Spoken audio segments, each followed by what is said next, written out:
Tapos na kaming mag-almusal. Dito kami nagpunta. Stress-free transient house resort. Sa likod niya bundok. Tapos maraming puno. Marami silang iba't ibang klase ng plants and trees. Marami pang mga coconut tree. So, yung area po nito ay 2.5 hectares. Yan. Meron silang guardhouse. Tsaka marami silang mga banana, saging saba. And then yung kanilang comfort room.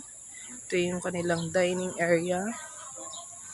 Ito yung kanilang mga coconut. Ang dami-daming mga buko. Yan.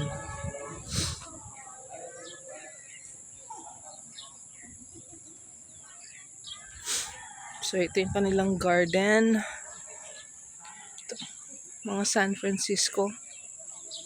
And then, ito yung kanilang 3-story rest house. Ano bang tawag dyan? Tapos meron silang 2 pool sa loob.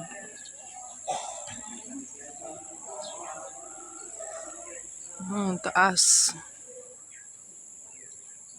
Yun, sa likod may bundok. Tapos may pool doon. Banda doon.